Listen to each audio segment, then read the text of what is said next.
कृष्ण कृष्ण हरे हरे हरे राम राम राम हरे हरे हरे कृष्ण कृष्ण कृष्ण हरे हरे हरे राम राम राम हरे हरे हरे कृष्ण कृष्ण कृष्ण हरे हरे हरे राम राम राम हरे हरे हरे कृष्ण कृष्ण कृष्ण हरे हरे हरे राम राम राम हरे हरे हरे कृष्ण कृष्ण कृष्ण हरे हरे हरे राम राम हरे हरे हरे कृष्ण कृष्ण कृष्ण हरे हरे हरे राम राम हरे हरे हरे कृष्ण कृष्ण कृष्ण हरे हरे हरे राम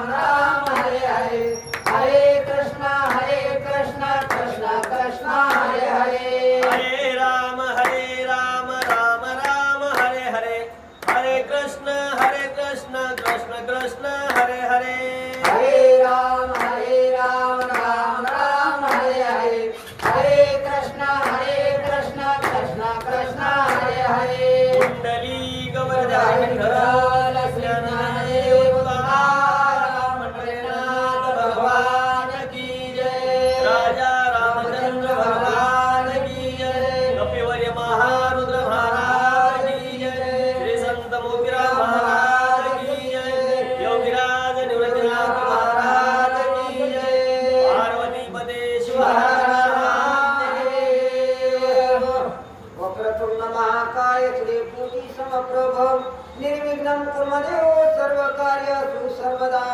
गणनाथ सरस्वती रवि शुक्र बृहस्पति पंचकानि स्मरणितं वेदवाणी प्रवर्तते वेदवाणी नमस्तुते भीमवर्धे कामरूपिणी विद्यारम्भं गुरु ब्रह्मा गुरु विष्णु गुरुदेवो महेश्वरा गुरु साक्षात् परब्रह्म तस्मै गुरुवे नमः या कुंदेन तुषारधवलाय शुभ्रवस्त्रावृता या वीणावरदण्डमण्डितकराय श्वेतपद्मासना या च्योतशङ्कर परदेव सदा वन्दिता सा मां पातु सरस्वती विशेषजाड्याय पापुण्डरीकमधारि हरे विठ्ठल श्री ज्ञानदेव तुकाराम पंढरीनाथ भगवान की जय योगीराज निवृत्तीनाथ महाराज की जय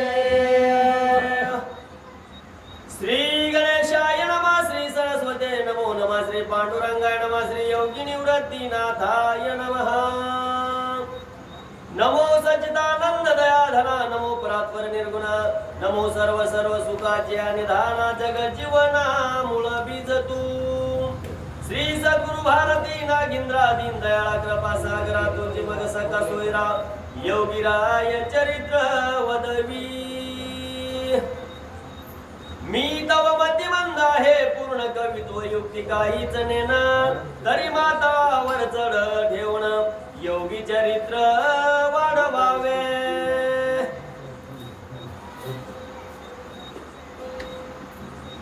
आता तुम्ही सकळ श्रोता तुमच्या चरणी ठेवितो माता श्री योगीराज चरित्र कथा एकाग्र चित्ती श्रवण की जय ओम नमो ज्याध्याय वेद प्रतिपाद्याय जय जय स्वसंवेद्या आत्मरूपा देवा तुझे गणेशो सकलार्थमती प्रकाशो मने निवृत्तीदासो अवधारी तुझी जयाचे केली स्मरण सकल विद्येचे होय हरी करण ते जीवन श्री चरण श्री गुरुचे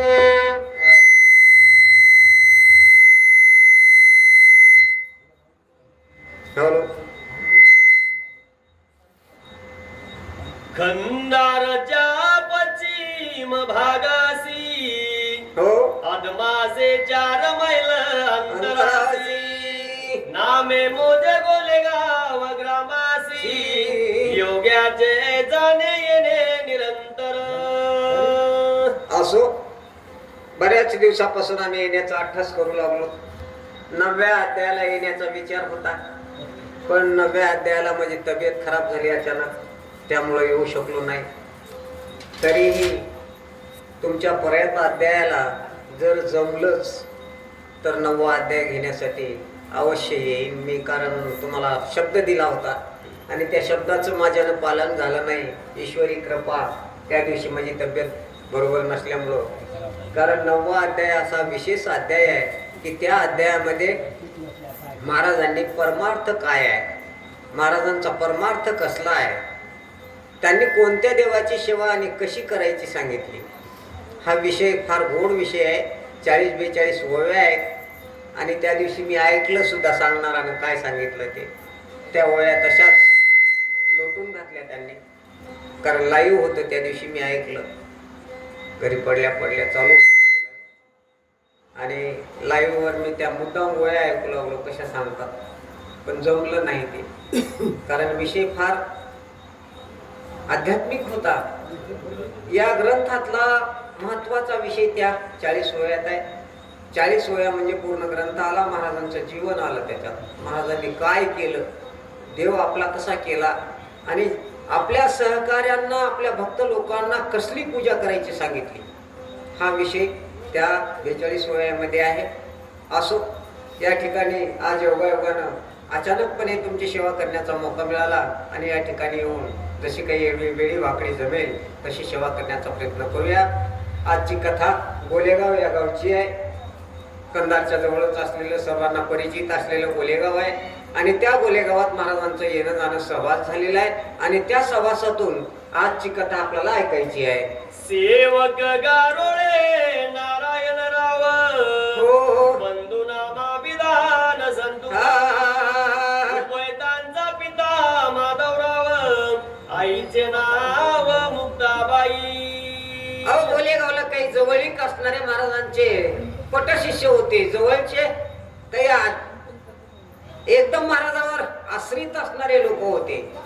आणि नारायणराव, त्यांचे भाऊ माधवराव, अशा प्रकारचं काही कुटुंब आहे आणि ते कुटुंब असणारं महाराजांच्या निकटवर्ती आहे, महाराजांची सेवा करू लागलेलं आहे. आणि कसली सेवा केली पुढे ऐकायचं. डांगे लक्ष्मणराव, पत्नीचे यशोदाबाई नाव, हो. पुत्र नामे महाजनराव, सती महाराजाचे सेवक. अहो, महाराजांचे सेवक असणारे भक्त मंडळी, त्यांच्या कुटुंबातले आणि सगळेजण असणारे महाराजांची सेवा करू लागलेले. आतोनात सेवा आहे आणि त्या सेवेला अनुसरून महाराजांचं आती जाणं येणं गोलेगावला झालेलं आहे. इसवी सन 1940 भाद्रपद शुक्ल पक्ष अष्टमीस असे महालक्ष्मी सणाचा दिवस बोलाविले नारायण गारोळेसी. अहो, लक्ष्मीचा दिवस होता. महाराज अचानकपणे त्या दिवशी त्या गोलेगावला गेलेले आणि गेल्यानंतर लक्ष्मीच्या सणाच्या दिवशी त्या नारायणराव गारोळेला महाराजांनी बोलावलं आणि बोलावल्यानंतर त्यांना काय बोलू लागले. सांगती तयासी महाराज, स्वयंपाक करोनी द्याज, करिता येईना नाराज, दिला होकार तयांनी. अहो, आता तिकडे लक्ष्मीचा सण आहे. महाराजांना जेव्हा आमच्या इथं हाय सगळंच केलेलं जमना ते. महाराजांचा स्वयंपाक काही वेगळाच होता. महाराजांनी सांगितलं, आज मला स्वयंपाक करायचा आहे, मला जेवायचे. आणि नारायणराव स्वयंपाकाची व्यवस्था करावी लागते. त्यावेळेस नारायणराव स्वयंपाकाला लागले. काय करू लागले आहे का, जाओनी मुंबईता दुकानावर घेतले तांदूळ शेरभर, तुरीची डाळ पावशेर आले नारायणाच्या ग्रहासी. दुकानावर गेले लगेच. काय खिचडी करायची होती, त्या खिचडीचं सामान तांदूळ पावशेर डाळ घेतली महाराजांनी आणि नारायणरावाकडे दिली. नारायणराव आणि महाराज नारायणरावाच्या वाड्यात आले, घरी आले आणि घरी आल्यानंतर, घ्या तुम्ही भगोन टोपले घागर, जाऊ म्हणती दूर नदीवर, पांडीने चालले मोर मोर, नारायण जाई मागे मागे. आता महाराजांची आज्ञा आहे. घरी लक्ष्मीचा सण जरी असला ना काही जरी असला तरी भक्ती करायची म्हणजे सगळं संसार बाजूला ठेवावा लागतो आणि भक्ती करावी लागते. असं मन रुतलेलं होतं नारायणरावाचं. नाही म्हणले नाहीत.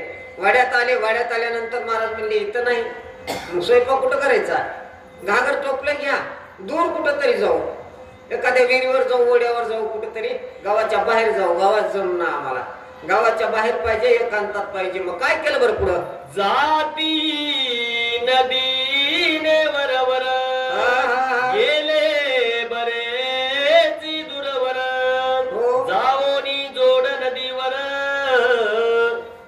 थांबले महाराज. आता गेले तिथून नदीला लागल्यानंतर वर चालले. जात असताना बरेच दूर गेल्यानंतर तिथं नद्या फुटलेल्या होत्या. इकडून एक नदी तिकडून एक नदी आलेला जोड होता आणि त्या जोडाच्या ठिकाणी महाराज गेले आणि तिथं गेल्यानंतर काय केलं बरं? होत नसे पसंती जागेची, सोडली नदी वरलाकडची, धरोनी नदी पूर्वेकडची, गेले बरेची लांबवर.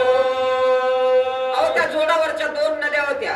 एक वरलाकडून आलेली होती, एक जरा खाल्लाकडून आलेली होती. दोन्ही नद्या होत्या आणि त्याच्यातली जागा काही तिथं पसंत पडली नाही. एक नदी खाल्लाकडच्या बाजूची होती. महाराजांनी ती नदी धरली आणि चला म्हणले आपण आणखी वरी जाऊ. केली पसंत जागा योग्यानी, मोठा डोह पाण्याचा पाहोनी, दिले नारायणासी सांगोनी सरपण नायाचे. अहो त्या नदीनं वर गेल्यानंतर एका ठिकाणी उमाटाची जागा होती. त्या जागेवर महाराज उभे राहिले आणि ही जागा पसंत आहे म्हणली. आता ही जागा पसंत आहे. आता इथं काय करायचं? चूल मांडायची, सरपण बघायचं, सगळी तयारी करायची आणि आता स्वयंपाक करायचा आहे. जावोनी पाण्याच्या डोहाजवळ दूत बसले महाराज तांदूळ, नारायण हिंडे रानो माळ, मिळेना सरपण काही कोरडे. आता त्यासारखंच पाऊस होतो. लागलं की पाऊस टक्कर पाऊस आणि ते पाऊस थोडस उघडलेलं होतं आणि हे पोहोचले. तिथं पोहोचल्यावर महाराज म्हणले आता तुम्ही काय करणार आहे ना? लाकडं काटकं मुटका आणा काहीतरी भरपूर. मी तर तांदूळ धुतो. तांदूळ डाळ महाराजांनी एकत्र केली. आपले बसले महाराज नदीच्या काठाला. पाणी घ्यायचे धुवायचे, पाणी घ्यायचे धुवायचे आणि जे काही आता नारायणराव गेला काटकं उडकायला गेल्यानंतर सगळं रान ओलं आहे, पाऊस पडलेला आहे. एकही काटकू कुठंच कोरडं भेटत नाही. जे बघावं ते ओलं आहे, जे बघावं ते ओलं आहे आणि ओलं जाळण काढीत नारायणराव काटकं मुटकं फिरू लागले. रात्रभर सारखा पाऊस पडे, सरपण नसे कोठेही कोरडे, नारायणासी पडे साकडे आले कचे सरपण घेऊनी. आता नारायणराव म्हणला असलं जाळण हे कसं पेटेल, कसं काय करता येईल बुवा, आता कसं करावं? महाराजांनी तर काटका आणा म्हणले. इथं तर काटू एकही कोरडं भेटत नाही. हे पेटेल कसं? विचार करत जसं काही भेटले काय ओलं कोरडं जसं काय असणार जाळण घेऊन या ठिकाणी नारायणराव आल्यानंतर लावी ती दगडानायासी पडनात पसंत योग्यासी, देती फेकोनी दगडासी सांगती दुसरे अनायासी. आता त्या ठिकाणी महाराज उभे राहिले. ते दगड आणा, ते दगड आणा, हे आणा, ते आणा. आणायचा दगड बघायचा नाही, ते नेऊन ठेवा. आणि कुठं नेऊन ठेवा? जिथं होता तिथंच. ते जिथून आणलं काय तिथंच नेऊन ठेवा, दुसरीकडे ठेवायचा नाही. ते जमला नाही, दुसरा आणा. नारायणराव म्हणले आता काही खरं नाही. बरं चूल करायलाच केदोवर लागतंय की. शतशा दगडानोन झाला परेशान नारायण, शेवटी केले पसंत तीन, केली चूल तीन दगडाची. बराच वेळ बेजार झाले. 100 दगड आणले म्हणले नारायणराव. हे काही पसंत येईना, ते काही पसंत येईना. आणलेला दगड तिथे नेऊन ठेवावं, दुसरा घेऊन यावं, आणखीन दाखवावं. ते जमला काय नाही जमला ते नेऊन ठेवावं, दुसरा आणावं. असे 100 दगड आणले म्हणले. त्याच्यातले 3 दगड महाराजांनी पसंत केले आणि 3 धोंड्याची चूल केली आणि चूल केल्यानंतर हे विले चुलीवर भगोन, घातले चुलीत सरपण, डब्बीकड्या वडोन धरी ना जाळ लागणासी. ओलं जाळण जाणून बुजून आणि त्या ओल्या जाळणारा आता जाळ लावायचा आहे. काड्याची डब्बी आणलेली होती. काड्या ओढायच्या लावायच्या. तिथं पेटवायला दुसरं काय आहे? काहीच नाही हो. काड्या ओढून ती डब्बी संपून गेली पण ती चूल काही पेटली नाही. आता विचार केला आता काय करावं लागेल बरं? कशाने खिचडी शिजवावं? होई बेजारी फुंकोनी, भरले दोन्ही डोळे धुराई, गेले त्रासून रागावुनी, दिले भिरकावुनी जळतना. मग कुठं तरी ओलिसा फुलंदा होता ते गेले इथून. सगळं शांत झालं. आता महाराज म्हणले आता काय करावं, ते धुरानं डोळे खराब होऊन गेले, सगळा लाल भुई तोंडाचा एक झाला. आता काय करायचं सुधरणा गेलं. ते जाळण उचललं रागा महाराजांनी, दिले फेकून जाळण बाजूला. आणि जाळण फेकून दिल्यावर आता खिचडी कशी करायची बरं. गेले दुसऱ्या नावयासी लागले काटके शोधावयासी, बोलावी ती योगी दयासी तांदूळ शिजले मनोनिया. आता नारायणराव म्हणले थोडस कोरडे कुठेतरी वरी जाऊन बघावं. नदीच्या बाहेर गेले, इकडे तिकडे रानाने फिरायले, कुठेतरी कोरडे मोरडे लाकडं भेटतील, वाऱ्यानं हडकलेली भेटतील. नारायणराव तिकडे शोधित बसले तर इकडून महाराजांनी हाक मारली, नारायणराव इकडे या. म्हणे काय झालं, खिचडी शिजली. आणि झाडच लावला नाही की त्याला. हो म्हणले खिचडी शिजली, या इकडं. महाराज तुम्ही वेडे हव काय, अद्याप जाळची लागला नाय. शिजतील तांदूळ कसे काय, आणि तो मी लहान सार काटक. अहो हे सगळा येड्याचा खेळ आहे. हे दिसतंय काहीच सत्य नाही. 5 तत्व असणारे महाराजांच्या अधीन होते. आप, तेज, वायू, आकाश, पाणी सगळ्या गोष्टी महाराजांच्या अधिकारात होत्या. त्यांना जाळ लावायची गरज नव्हती, जाळ घालायची गरज नव्हती, काहीच करायची गरज नव्हती. सगळं त्यांच्या अधीन होतं. हे नाटक दाखवायचं होतं फक्त जगताला नाटकी लीला दाखवण्यासाठी महाराज इथं आले आणि खरोखर परमार्थ समजून सांगण्यासाठी आले. इतकं बेजार केलं. नारायणराव म्हणले चुलच पेटली नाही आणि खिचडी शिजली तरी कशी, आणि कशी शिजली असल आता कौतिक वाटू लागलं. कयासी मनती योगीवर येऊन तरी बघ बर, पाहिले त्याने येऊन सत्वर. सिद्धोनी भरले भगोने काटोकाट. ज्या वेळेस माऊलीनं गावात तवा मिळत नव्हता, जाळण मिळत नव्हतं आणि एके ठिकाणी स्वयंपाक करायची वेळ आली, त्यावेळेस स्वतःच्या पाठीवर पराठे भाजले. हे आपण ज्ञानेश्वरीमध्ये पाठीमागं ऐकलेलं आहे, काय काय झालंय ते. आणि खरोखर या लोकांना आप, तेज, वायू, आकाश तत्व असणारे अधीन होते. याला जाळाची गरज नव्हती, ना पाण्याची गरज नव्हती, ना कशाचीच गरज नव्हती. पाणी ये म्हणलं की याचं, जाळ लाग म्हणलं की लागायचं. सगळं ऑटोमॅटिक होतं त्यांचं. बटन दाबलं, आपल्याला आता तरी बटन दाबावं लागले, त्याला बटनही दाबावं लागत नव्हतं. कल्पना केल्याबरोबर सगळ्या गोष्टी व्हायच्या. असं अधीन असलेले महाराज ज्यावेळेस नारायणराव म्हणाले, महाराज अहो चुलच पेटली नाही आणि तुम्ही खिचडी शिजली म्हणता, आता कस काय कमाल आहे की नाही म्हणले. असं कसं शक्य आहे. त्यावेळेस नारायणराव येऊन बघा तर म्हणले शिजली आहे की नाही खिचडी. पाहिले दयानी चाचपून गेले तांदूळ सर्व शिजोन. आला थक नारायण वाटले कौतुक योग्याचे. त्यावेळेस नारायणराव आले, खरंच बघितलं त्या भगोन्यामध्ये शिजले. हो शिजले. आणि जाळही लावला नाही, काटकही पेटले नाही, जाळ नव्हता बी तिथं, आणि हे कसं शिजलं असं.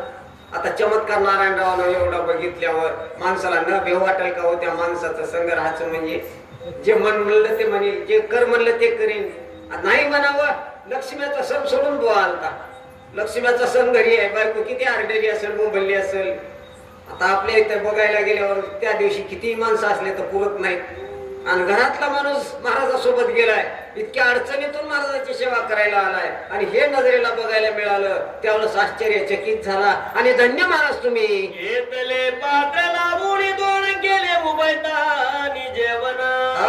फुले त्याले घेऊन नारायणाच्या ग्रहासी.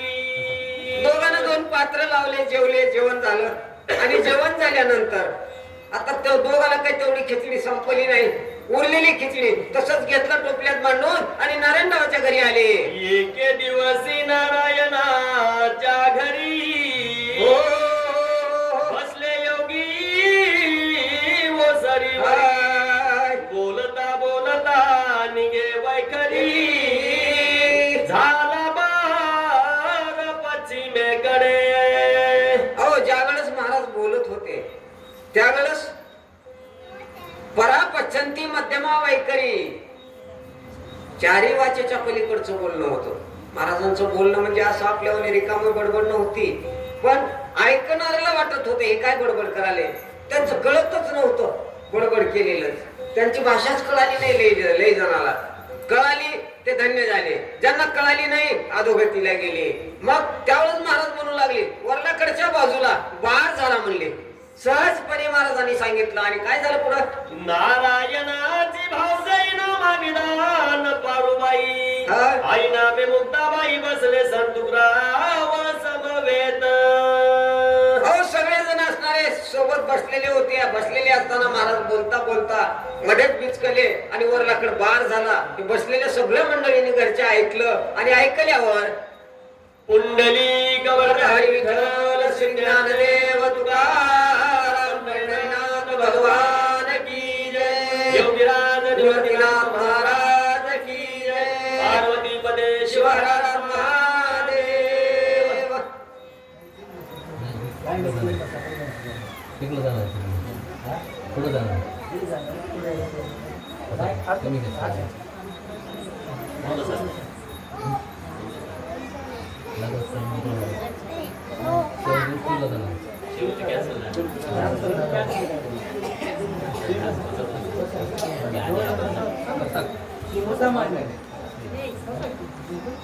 उद्या